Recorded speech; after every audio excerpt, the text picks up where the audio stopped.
Bom dia, boa tarde, boa noite. Você está no Fala Saldanha. Então, terminando aqui o livro O Poder do Agora, vamos dar começo a um outro livro aqui que eu gosto bastante também, que se chama Como Fazer Amigos e Influenciar Pessoas, do Dale Carnegie, um ótimo autor. Então, vamos continuando agora com esse livro. Provavelmente aqui vai ser só uma introdução, porque a introdução dele é bem longa, mas é isso. Espero que gostem. Então, vamos lá. O primeiro tópico que a gente tem aqui, antes do primeiro capítulo, é o seguinte: 8 coisas que este livro fará por você. Tirá-lo-á da rotina mental, dando-lhe novos pensamentos, novas visões, novas ambições. Facilitará fazer amigos rápido e facilmente. Aumentará sua popularidade. Irá ajudá-lo a conquistar pessoas para o seu modo de pensar. Aumentará sua influência, seu prestígio, sua habilidade em conseguir as coisas. Ajudará a resolver queixas, a evitar discussões e manter seus contatos humanos agradáveis e suaves. Tornará um melhor orador, um conversador mais interessante. Ajudará a despertar o entusiasmo entre os seus companheiros. Este livro fez tudo isso por mais de 10 milhões de leitores em 36 idiomas. É a informação que conta aqui pra gente, então. Aqui temos o índice de população. O livro é dividido em 4 partes.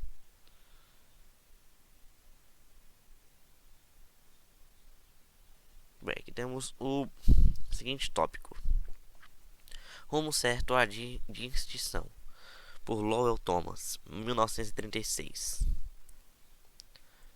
Essa informação biográfica sobre Dale Carnegie foi originalmente redigida como introdução à primeira edição de Como Fazer Amigos e Influenciar Pessoas. É reproduzida aqui para dar aos leitores um conhecimento adicional da experiência de Carnegie. Uma fria noite de janeiro de 1935, a despeito do clima, 2.500 pessoas estavam reunidas no grande salão de baile do Hotel Pennsylvania, em Nova York. Às 7h30, já não havia mais uma cadeira vazia. Às 8 horas ainda entrava gente. O espaçoso balcão desde cedo estava literalmente cheio. Mesmo para ficar em pé, os lugares eram disputados como prêmios. Centenas de pessoas, depois de um dia cheio de atividades nos negócios, ficaram em pé durante 1 hora e meia nessa noite. E para que isso? Para assistir o quê? Uma dessas corridas de bicicletas que duram 6 dias, ou uma apresentação pessoal de Clark Gable? Nada disso. Toda essa gente havia sido atraída por um simples anúncio de jornal. Nas 2 noites anteriores, quando compraram o New York Sun, depararam com o anúncio de página inteira. Aprenda a falar eficazmente. Prepare-se para dirigir. Nada de novo? Sim, mas acreditem ou não, na mais sofisticada terra do mundo, durante o período da crise, com 20% da população recebendo auxílio dos cofres públicos, 2.500 pessoas deixaram seus lares e correram para o Hotel Pennsylvania, atendendo ao convite do anúncio. As pessoas que atenderam ao convite eram da mais alta camada econômica: dirigentes, empregadores, profissionais. Mulheres e homens compareceram para ouvir a abertura de um curso ultramoderno e ultraprático sobre como falar em público e influenciar pessoas no mundo dos negócios. Curso dado pelo Dale Carnegie Institute of Effective Speaking and Human Relations. Instituto Dale Carnegie de Fala Eficaz e Relações Humanas. Por que se achavam lá estes 2.500 homens e mulheres? Por que se tornava Mister mais educação devido à crise?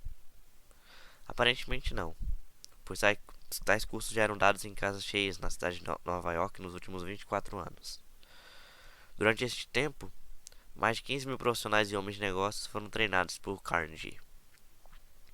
Mesmo as grandes, ascéticas e conservadoras organizações, como a Westinghouse Electric and Manufacturing Company, McGraw-Hill Publishing Company, Brooklyn Union Gas Company, Brooklyn Chamber of Commerce, American Institute of Electrical Engineers e a New York Telephone Company, tiveram tal treinamento realizado dentro dos seus próprios escritórios em benefício dos seus funcionários e diretores. que não resta dúvida é o que de fato virem esses homens que deixaram as escolas primárias, secundárias e alguns até as superiores, 10 ou 20 anos atrás, à procura de tal treinamento. É uma prova evidente das chocantes deficiências do nosso sistema educacional. O que desejam os adultos realmente? Eis uma pergunta de tão grande importância que, para responder a ela, a Universidade de Chicago, a Associação Americana para a Educação dos Adultos e as escolas da ACM realizaram um estudo que durou 2 anos. Este estudo revelou que o primeiro interesse de um adulto é a saúde.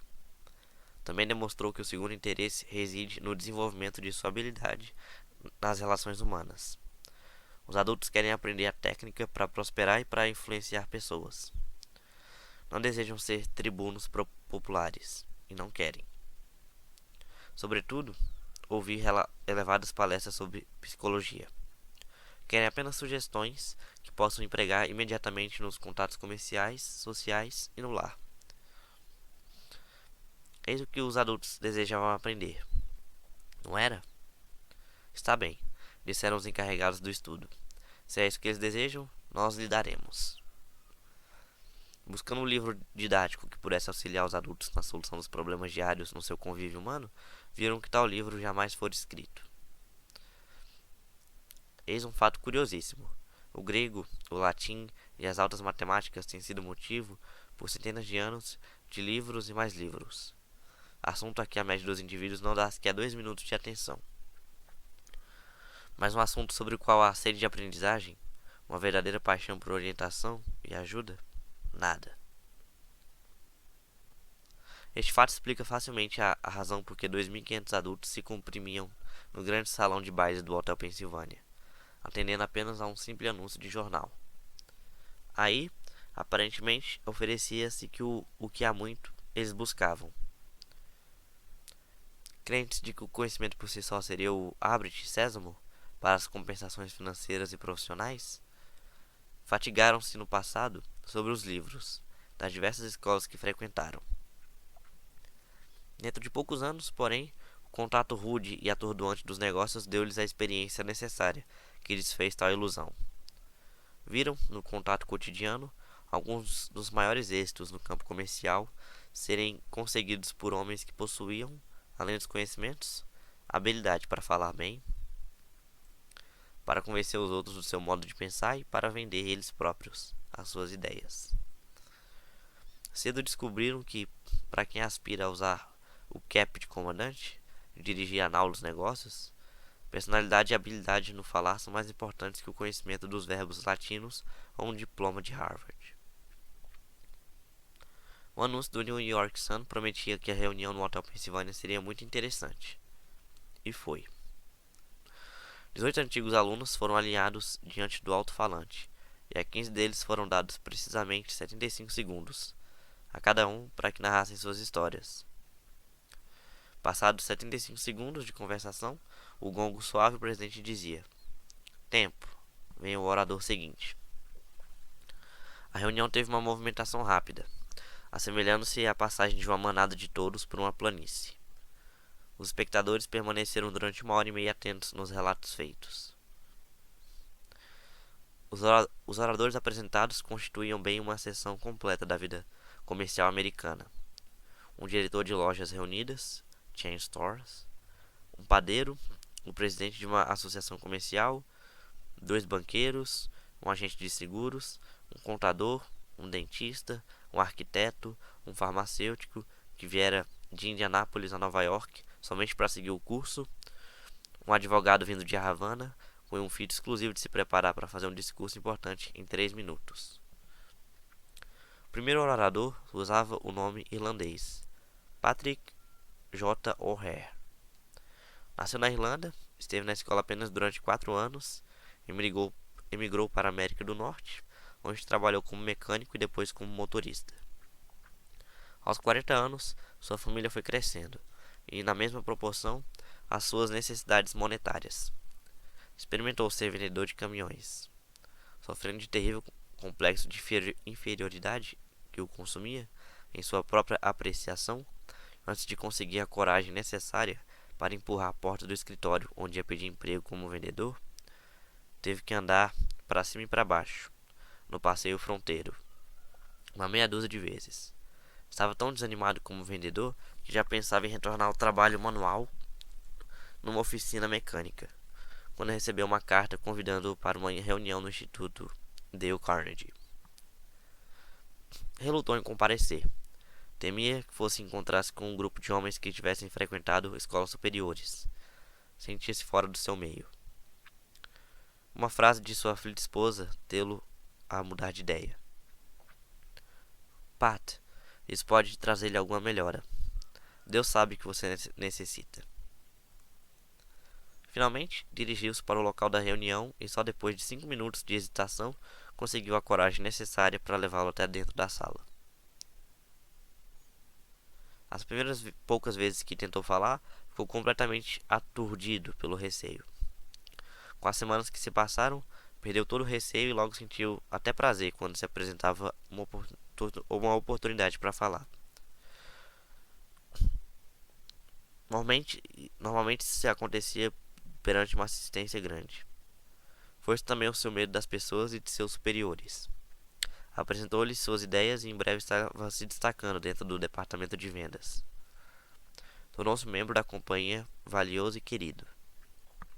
Essa noite no Hotel Pennsylvania, Patrick O'Hare, de pé, na frente de 2.500 pessoas, falou com brilhantismo, conseguindo interessar todo o auditório, misturando sempre um pouco de humorismo, que provocou ondas de risos na assistência.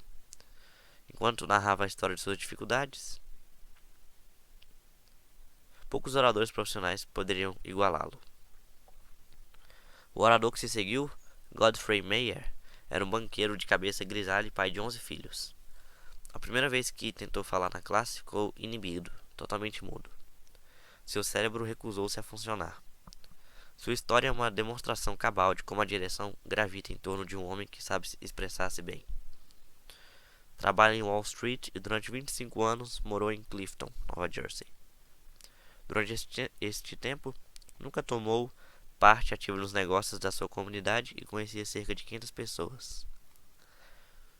Pouco depois de se matricular-se no curso, Carnegie recebeu aviso para pagamento de imposto. Ficou furioso, pois o julgou absurdo. De ordinário, costumava, ao chegar em casa, sentar-se e fumar, ou então fazer os seus galos brigarem com os dos vizinhos.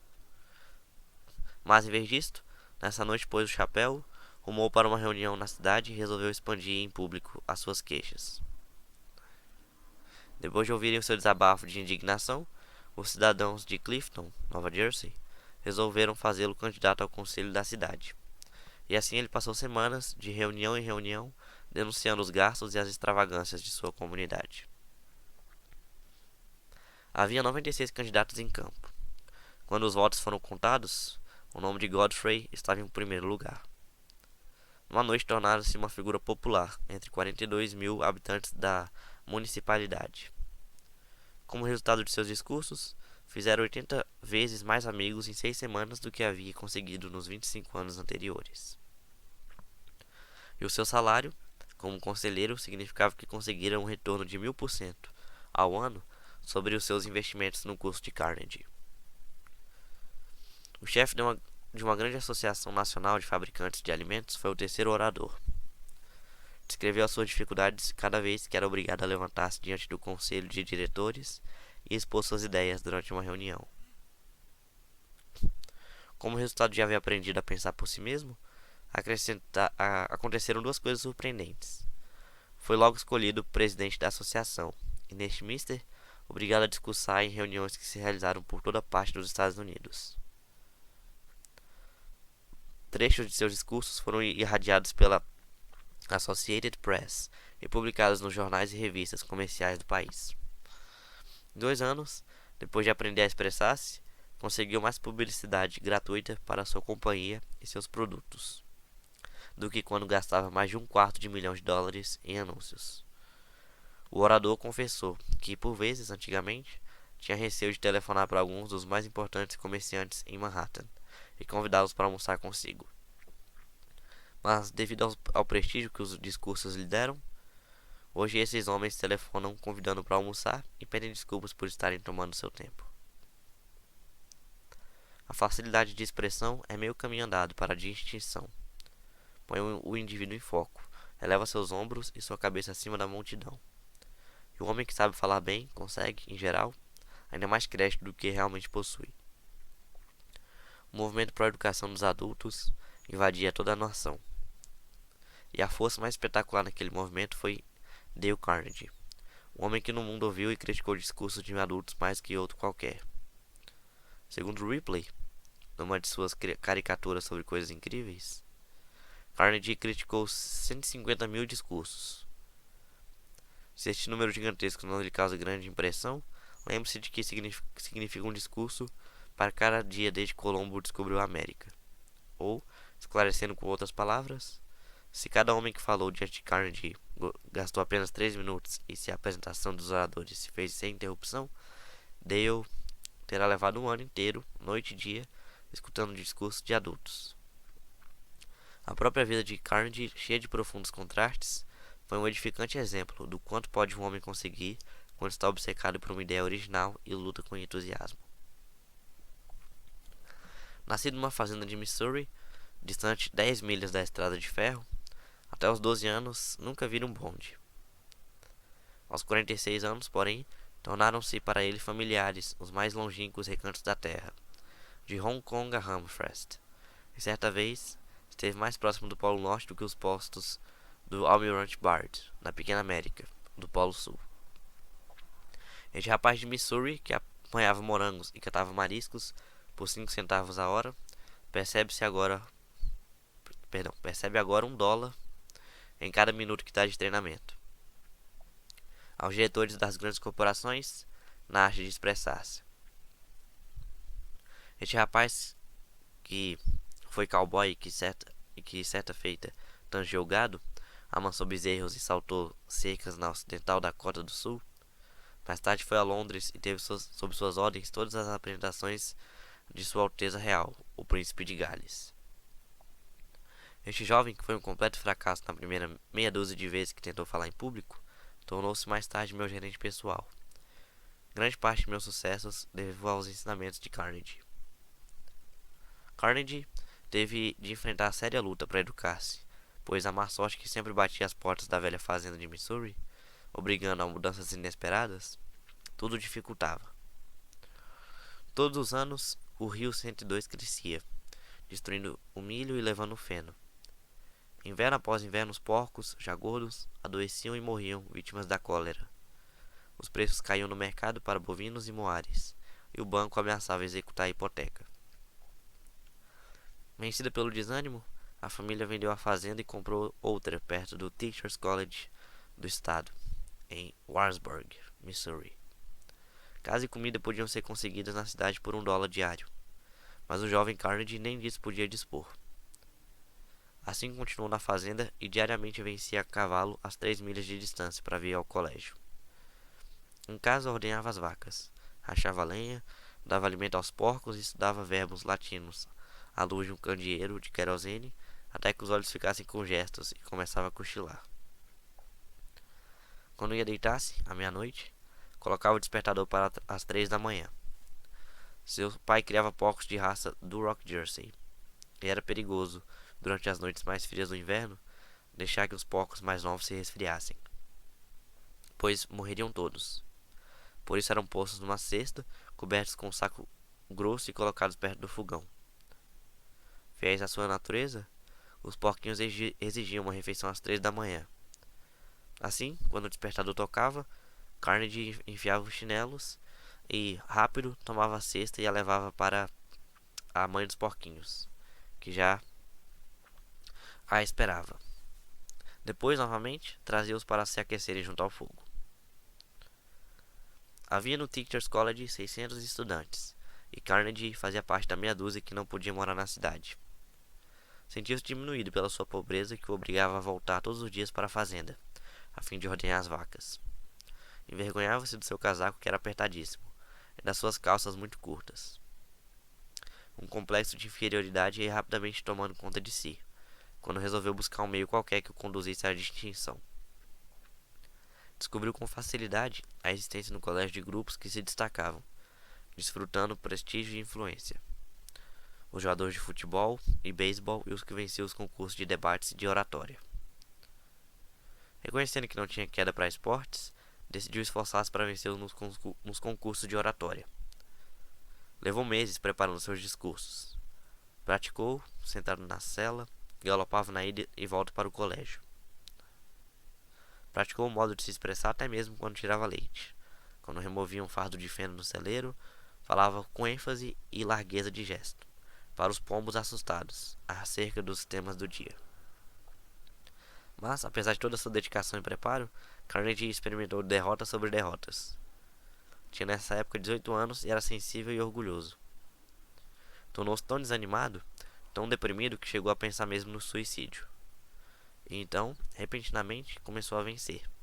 Não um concurso, mas todos que se realizavam no colégio. Outros estudantes pediram-lhe que os treinasse, e venceram também. Antes de graduar-se pelo Teachers College, iniciou a venda de cursos por correspondência para os rancheiros dos morros arenosos do ocidente de Nebraska e do Wyoming Oriental. Apesar de todo seu entusiasmo e energia sem limites, não pôde graduar-se. O desânimo o invadiu de tal modo que foi para um quarto de hotel em Aliança, Nebraska, ao meio-dia, atirou-se na cama e chorou desesperadamente. Desejou ardentemente voltar para o colégio. Desejou ardentemente retirar-se da luta da vida. Mas não pôde. Resolveu então seguir para Omaha do Sul e procurar outro emprego. Não tendo dinheiro suficiente para comprar uma passagem, viajou num trem de carga, servindo alimento e água em 2 carros de cavalos brávios em troca da licença para viajar. Saltando em Omaha do Sul, conseguiu um emprego de vendedor de bacon, toucinho e sabão para Armour & Company. Sua zona de ação foi escolhida entre as Badlands, os campos dos índios e das vacas, na parte ocidental de Dakota do Sul. Percorria tal zona em trens de carga, em diligências, montando a cavalo, dormindo nos mais rudimentares hotéis, onde a única separação existente entre os quartos era um lençol de musselina. Estudou livros sobre vendas, montou em poldros bravos, jogou pôquer com brancos renegados e aprendeu como ganhar dinheiro. Quando o proprietário de uma venda não podia pagar em dinheiro a importância do toucinho e dos sabões, entregava uma dúzia de pares de sapatos a Dale, que os vendia aos empregados da estrada de ferro, e assim conseguia aumentar os pedidos da Armour & Company. Muitas vezes viajou nos trens de carga centenas de milhas por dia. Quando o trem parava para descarregar, corria até a cidade, procurava 3 ou 4 fregueses e tomava seus pedidos. Quando a locomotiva apitava, vinha às pressas ruas abaixo outra vez, ligeiro como um raio, até a estação, onde tomava o trem já em movimento. Dentro de 2 anos, conseguiu elevar um território improdutivo, que se achava no 52º lugar, a primeira linha entre as 29 rotas que constituíam o campo ocidental da Omaha do Sul. A Armour & Company resolveu oferecer-lhe uma promoção, dizendo-lhe: "O senhor conseguiu o que nos parecia impossível." Dale recusou a promoção e ainda mais demitiu-se e veio para Nova York estudar na Academia Americana de Artes Dramáticas, realizando uma turnê pelo país, representando o papel do Dr. Hartley na peça Polly of the Circus. Não seria nunca um Booth ou um Barrymore. Teve o bom senso suficiente para reconhecer isso. Assim, voltou novamente ao trabalho de vendas. Conseguiu um lugar na distribuição de automóveis da Packard Motor Car Company. Não conhecia coisa alguma sobre máquinas, pois nunca havia lidado com elas. Sentindo-se terrivelmente desambientado, teve que disciplinar para sua missão de todos os dias. Aspirava a ter tempo para estudar, para escrever o livro com que só era no colégio. Resolveu demitir-se. Passaria os dias escrevendo novelas e contos e se sustentaria ensinando numa escola noturna. Ensinar o quê? Quando olhou para trás e avaliou o trabalho colegial, viu que seu treino no expressar-se em público lhe dera muito mais confiança, coragem, equilíbrio e habilidade para lidar com as pessoas no comércio do que todos os cursos juntos recebidos na sua vida escolar. Assim, dirigiu-se às escolas da ACM em Nova York, pedindo uma oportunidade para dirigir cursos na arte de expressar-se, destinados a homens de negócios. Que transformar negociantes em oradores? Absurdo, eles sabiam. Haviam tentado tais cursos e os mesmos constituíam verdadeiros fracassos. Não quiseram pagar-lhe o salário de $2 por noite. Concordou em ministrar os cursos na base de comissões, tirando uma porcentagem dos lucros, se houvesse lucros, é claro. E dentro de 3 anos estavam pagando a Dale Carnegie na base de $30 por noite, em vez de $2, como pretendera. O curso aumentou. Outras escolas da mesma organização, em cidades diferentes, tiveram notícias do acontecimento. Carnegie logo se tornou o itinerante glorificado de um circuito, atendendo Nova York, Filadélfia, Baltimore e mais tarde Londres e Paris. Todos os livros didáticos eram muito acadêmicos e muito pouco práticos para os comerciantes que enchiam seus cursos. Isso não o intimidou. Sentou-se e escreveu um livro intitulado Public Speaking and Influence Men in Business. Hoje o livro oficial em todas as escolas da ACM, bem como na Associação de Banqueiros Americanos e da National Creditman Association. Carnegie asseverava que qualquer homem pode falar quando está irritado. Afirmava que, se desferirem um golpe no queixo do homem mais ignorante da cidade e jogarem-no no chão, ele se levantará e falará com uma eloquência, um ardor e uma ênfase que só seria igualada por William Jennings Bryan, nos seus dias áureos. Asseverava que quase todo homem pode falar em público aceitavelmente, se confia em si mesmo e tem uma ideia fervendo-lhe o cérebro. O caminho para conseguir autoconfiança, disse ele, é fazer as coisas que teme realizar e tomar nota das experiências coroadas de êxito, que vão ficando atrás. Assim, obrigava todos os estudantes a falar em cada aula do seu curso. A assistência é simpática. Todos são do mesmo barco e, pela prática constante, desenvolvem a coragem, confiança e entusiasmo que os levam a não sentir mudança nenhuma quando tem de falar nas reuniões sociais.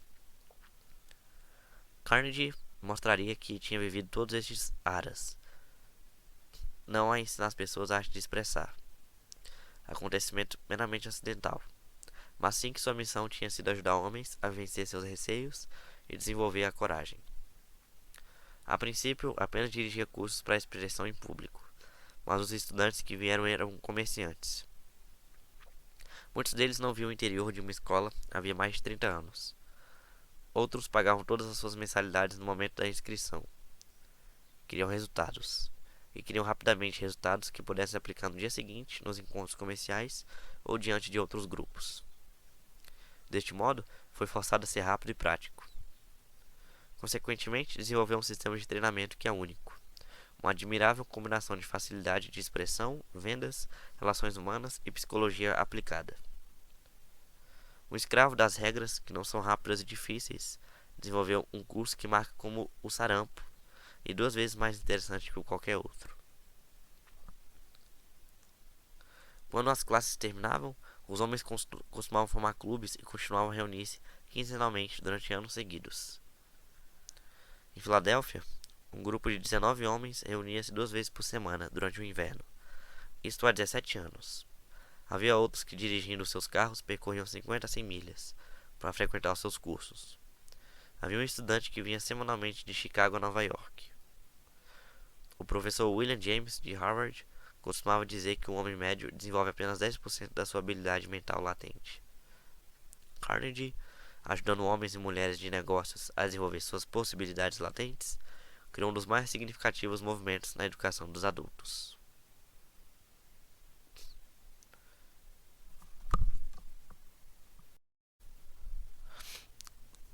Tópico: como e por que este livro foi escrito? Por Dale Carnegie.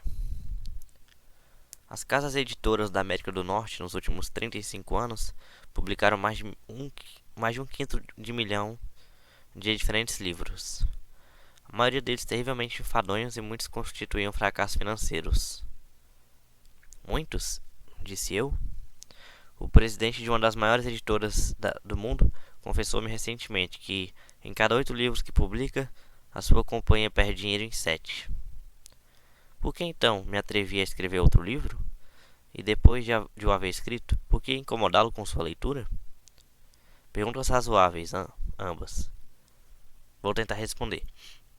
Desde 1912, venho dirigindo cursos educativos para negociantes e profissionais de ambos os sexos, em Nova York.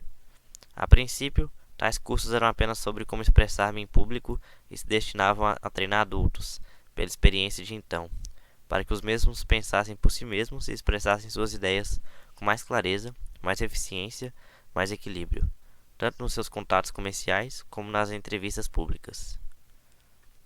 Gradativamente, porém, com o passar dos anos, compreendi que os alunos que precisavam do treino para facilidade de expressão necessitavam ainda mais da habilidade no lidar com as pessoas, quer nos contatos comerciais, quer nos sociais todos os dias. Aos poucos compreendi também que eu mesmo necessitava de tal treino.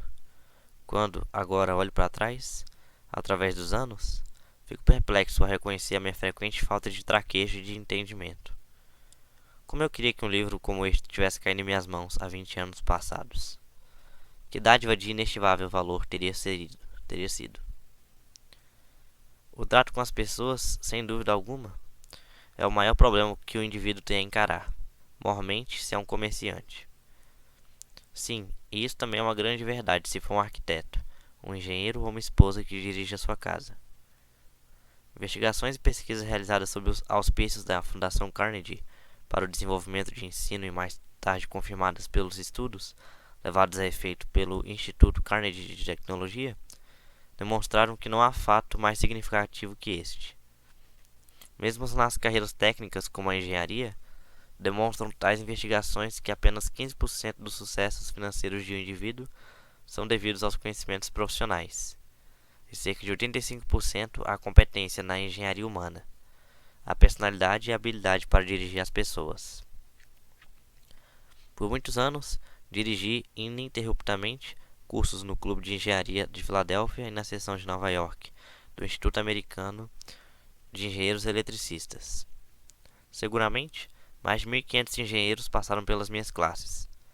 Chegaram até elas porque, finalmente, depois de anos de observação e experiência, compreenderam que os homens mais bem pagos no vasto campo da engenharia não são sempre os que mais conhecem os segredos técnicos da profissão.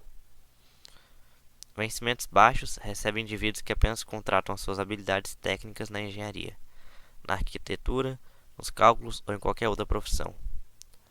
Mas o indivíduo que possui conhecimentos técnicos, mais a facilidade em expor suas ideias, em assumir a liderança e despertar entusiasmo entre os homens, por certo tem a seu favor maiores possibilidades de ganho.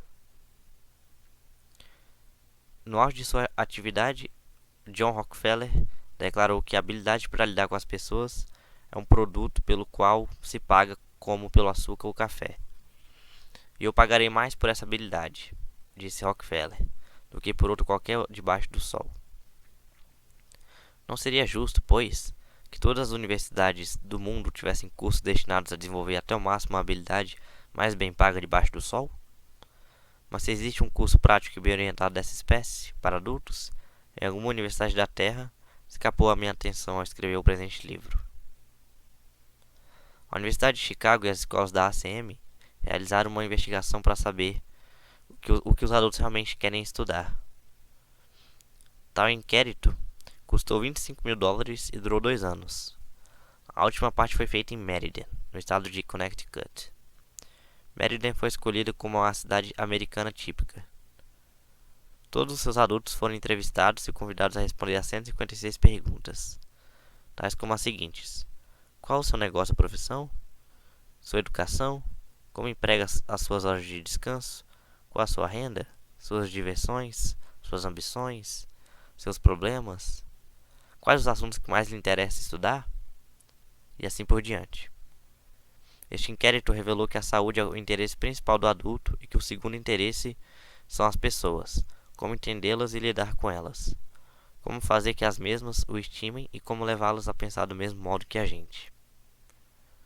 Por isso, a comissão que estava dirigindo a pesquisa resolveu instituir tal curso para os adultos, em Meriden. Seus membros procuraram diligentemente um livro didático sobre o assunto e não o encontraram. Por fim, aproximaram-se de uma das maiores autoridades mundiais em educação de adultos e perguntaram-lhe se conhecia algum livro capaz de atender às necessidades do grupo. Não, respondeu ela. Sei o que estes adultos querem, mas o livro de que precisam jamais foi escrito. Sabia, por experiência própria, que a declaração era verdadeira, pois eu mesmo andei, anos a fio, procurando descobrir um manual prático e exequível sobre relações humanas. Uma vez que tal livro não existia, resolvi tentar escrevê-lo para uso nos meus próprios cursos, e aqui está ele. Espero que lhe agrade. Na leitura deste livro, li tudo que me foi, na feitura deste livro, li tudo que me foi possível encontrar sobre o assunto. Tudo em colunas de jornais, artigos de revistas, canais da corte de divórcios, os trabalhos dos antigos filósofos e dos novos psicólogos. Além disso, contratei um pesquisador experimentado para passar ano e meio nas várias bibliotecas, lendo tudo que me escapara, mergulhando inteiramente nos eruditos tomos de psicologia, olhos fitos nas páginas de centenas de artigos de revistas, procurando através de inúmeras biografias descobrir como os grandes homens de todas as épocas lidaram com as pessoas. Lemos as biografias desses grandes homens. Lemos as histórias da vida de todos os grandes líderes, desde Júlio César até Thomas Edison. Lembro-me de que só de Theodore Roosevelt estudamos mais de uma centena de biografias. Estávamos decididos a não poupar tempo, a não economizar despesas para descobrir todas as ideias colocadas em prática em todas as épocas para conseguir amigos e influenciar pessoas. Pessoalmente, tive a ocasião de entrevistar personalidades marcantes, algumas delas de fama mundial, como Marconi e Thomas Edison. Políticos como Franklin Delano Roosevelt e James Farley. Homens de negócio como Owen D. Young. Artistas de cinema como Clark Gable e Mary Pickford. Exploradores como Martin Johnson, tentando descobrir a técnica que eles empregaram nas relações humanas. De todo este material, preparei uma curta palestra. Intitulei-a Como fazer amigos e influenciar pessoas. Eu digo curta. Na verdade, foi curta no começo, mas agora está transformada numa aula cuja leitura consome 1 hora e meia. Durante anos seguidos, li esta conferência para os adultos que se sucederam nos cursos do Instituto Carnegie, em Nova York.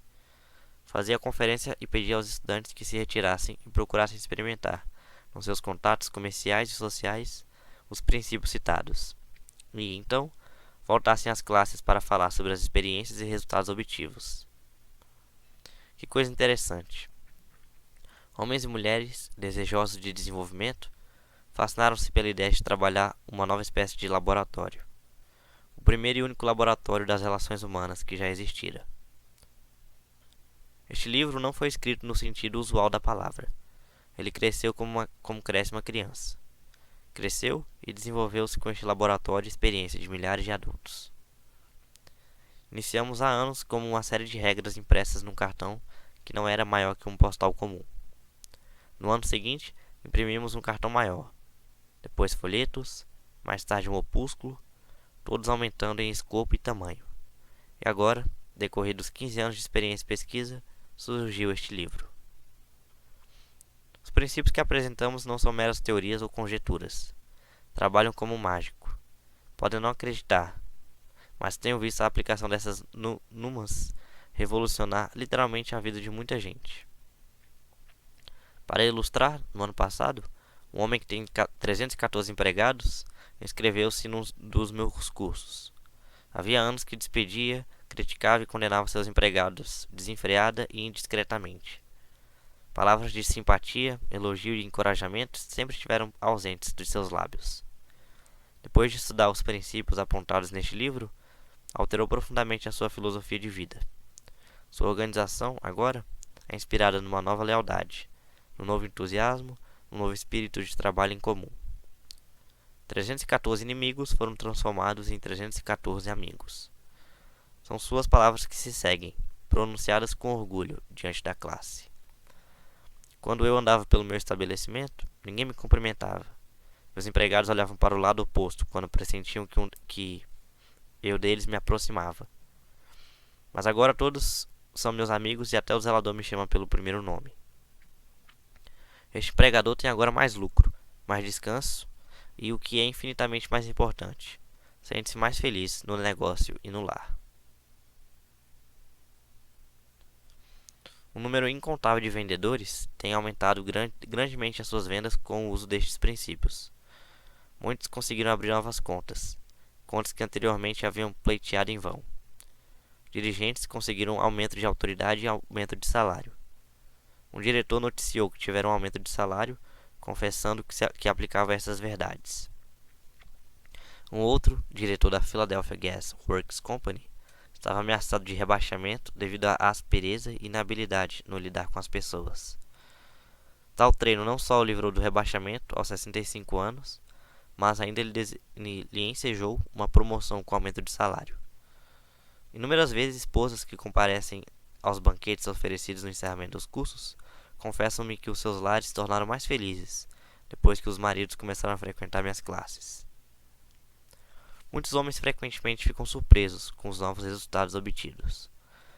Têm a impressão de um dom mágico. Em alguns casos, no seu entusiasmo, telefonaram para minha residência aos domingos, pois não puderam esperar mais 48 horas. Quando então, diante da classe, narrariam os resultados obtidos. Tão empolgado ficou no ano passado um cidadão com uma palestra sobre estes princípios, que permaneceu a discuti-los com os outros colegas até tarde da noite. Às 3 da manhã, estes se retiraram, mas aquele estava tão chocado pela compreensão de seus erros, tão empolgado pela visão de si, que não pôde dormir. Não dormiu nessa noite, no dia ou na noite seguintes. Quem era ele? Uma pessoa ingênua, destreinada, pronta para se agarrar a qualquer teoria nova que encontrasse no seu caminho? Não. Longe disto. Era um sofisticado proprietário de uma galeria de arte, com muito homem de cidade, falando frequentemente 3 línguas e graduado por 2 universidades estrangeiras. Enquanto escrevi este capítulo, recebi carta de um aristocrata alemão, cujos antepassados haviam ido, por gerações, oficiais do exército à época dos Hohenzollerns. Sua carta, escrita a bordo de um transatlântico, dizia-me com fervor quase religioso sobre a aplicação que fazia desses princípios. Outro homem, um velho morador de Nova York, graduado por Harvard, cujo nome tem notável projeção nos registros sociais, proprietário de uma grande fábrica de tapetes, declarou que havia aprendido mais em 14 semanas através deste sistema de treino acerca da pura arte de influenciar pessoas do que sobre o mesmo assunto nos seus 4 anos de curso superior. Absurdo? Digno de riso? Fantástico? Naturalmente, todos possuem o direito de dar tais declarações, o objetivo que mais lhe aprouver. Apenas estou narrando, sem comentários, a declaração feita por um prudente, eminente, próspero graduado de Harvard, num discurso público pronunciado diante de aproximadamente 600 pessoas no Yale Club, em Nova York, na noite de quinta-feira, 23 de fevereiro de 1933.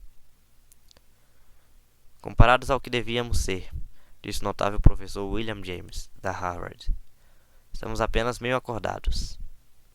Fazemos uso somente de uma pequena parte de nossas reservas físicas e mentais. Ou, dizendo de modo claro, o ser humano vive em grande parte dentro dos seus limites. Possui poderes de várias espécies, os quais habitualmente deixa de usar. Poderes que habitualmente deixa de usar. O único objetivo deste livro é ajudá-lo a descobrir, desenvolver e colher os benefícios dessas reservas adormecidas e não usadas. Educação, disse Dr. John Ribben, antigo presidente da Princeton University, é a habilidade no enfrentar as situações da vida.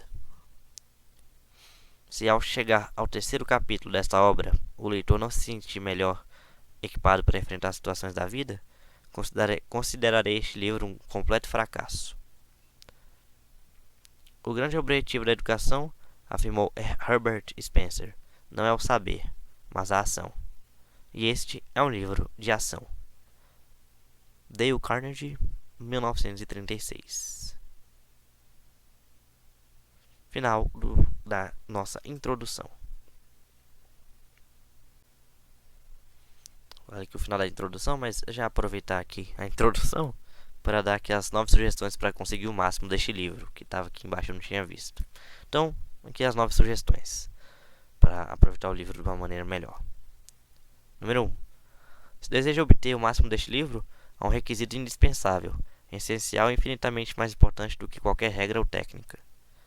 A menos que este requisito fundamental seja observado, 1 milhar de regras de como estudar terá pequeno valor. Se você contar com este dom essencial, poderá conseguir maravilhas sem ler quaisquer outras sugestões para obter o máximo de um livro. Que mágico requisito é este?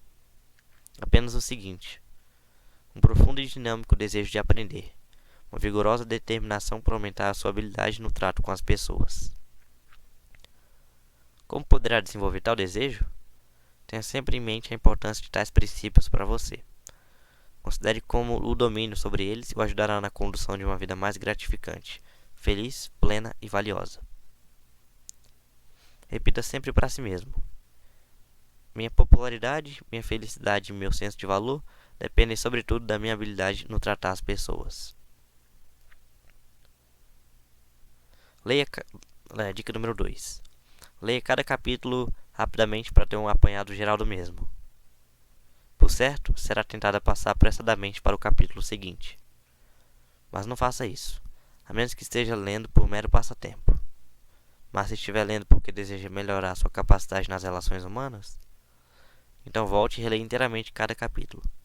Cedo ou tarde, isso significará ganhar tempo e obter resultados. 3. Pare frequentemente na leitura para meditar sobre o que está lendo.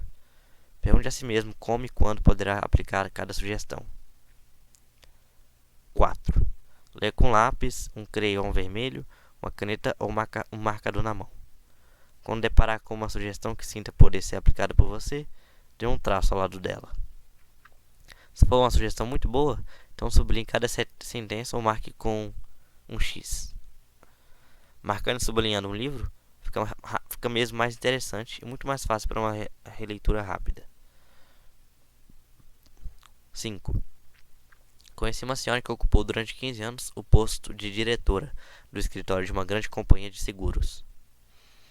Ela lia mensalmente todos os contratos de seguro feitos pela sua companhia. Sim, todo ano ela lia mensalmente os mesmos contratos. Por quê? A experiência lhe ensinara que aquele era o único meio pelo qual podia ter claramente no cérebro todas as condições dos mesmos. Certa feita, passei quase 2 anos escrevendo um livro sobre discursos em público. E por várias vezes fui obrigado a voltar, de tempos em tempos, para relembrar o que escrevi no meu livro. A rapidez com que esquecemos é assombrosa. Assim, se quiser obter deste livro um benefício real e decisivo, não pense que passar apenas uma vez, superficialmente por ele, será suficiente. Depois de lê-lo inteiramente, deve levar algumas horas relendo todos os meses. Coloque na sua mesa, bem à sua frente, todos os dias. Passe uma vista de olhos nele muitas vezes. Procure convencer-se constantemente das grandes possibilidades para a melhoria que ainda se acham abandonadas. Lembre-se de que o emprego destes princípios tornar-se um hábito, por meio de uma constante e vigorosa campanha. 6.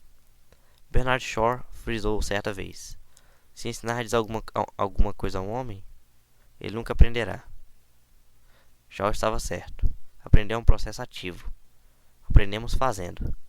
Por isso, se deseja aplicar os princípios que está estudando neste livro, faça alguma coisa sobre eles. Aplique essas regras em todas as oportunidades que tiver. Se não fizer isso, esquecerá rapidamente. Apenas o conhecimento que é empregado permanecerá em sua mente. Você encontrará dificuldades para aplicar essas sugestões todas as vezes. Sei disso porque escrevi o livro, e muitas vezes encontro dificuldade para usar as coisas que aconselhei. Por exemplo, quando estiver aborrecido, é muito mais fácil criticar e condenar do que procurar entender o ponto de vista. Frequentemente é mais fácil descobrir erros do que motivos para elogio. É mais natural falar sobre o que lhe interessa do que sobre o que outra pessoa deseja, e assim por diante. Por isso, quando lê este livro, lembre-se de que não está apenas experimentando adquirir informações. Está tentando formar novos hábitos. E sim, está tentando uma nova maneira de viver. E tal coisa requer tempo e persistência, além de aplicação diária. Assim, reporte-se sempre a essas páginas. Encare-as como um manual prático sobre todas as relações humanas, e todas as vezes que estiver diante de um problema específico, como conseguir alguma coisa de uma criança, conquistar a esposa pelo seu modo de pensar ou satisfazer um freguês irritado. Hesite em fazer a coisa natural, a coisa impulsiva. Essa atitude é às vezes errada. Ao invés disso, volte a essas páginas e reveja os parágrafos que você sublinhou. Experimente então os novos caminhos e deixe-os completar a mágica por você. 7. Ofereça a sua esposa, a seu filho ou a algum dos seus sócios uma moeda de 10 centavos ou uma nota de dólar cada vez que você ou eles o apanharem violando um determinado princípio. Faça um jogo divertido da aplicação dessas regras. 8. O presidente de um importante banco de Wall Street descreveu, certa feita, num discurso diante de uma das minhas classes, um sistema altamente eficiente por ele usado para autodesenvolvimento. Este homem esteve muito pouco tempo na escola. Entretanto, é agora um dos homens mais importantes financistas da América. Confessou que devia muito do seu sucesso à constante aplicação do seu sistema particular. Eis o que ele faz. Procurei repetir as suas palavras próprias, tanto quanto a memória me ajudar. Há anos mantenho uma agenda onde anoto todos os compromissos que tenho durante o dia. Minha família nunca faz qualquer planos para mim nas noites de sábado, pois sabe que eu dedico parte de tais noites ao processo de exame de consciência, revisão e avaliação. Depois de um despeço-me, abro minha agenda e relembro todas as entrevistas, discussões e reuniões que tiveram lugar durante a semana. Pergunto a mim mesmo: que erros cometi durante esse tempo? O que fiz que estava correto? Em que podia ter melhorado meu desempenho? Que lições posso tirar dessa experiência?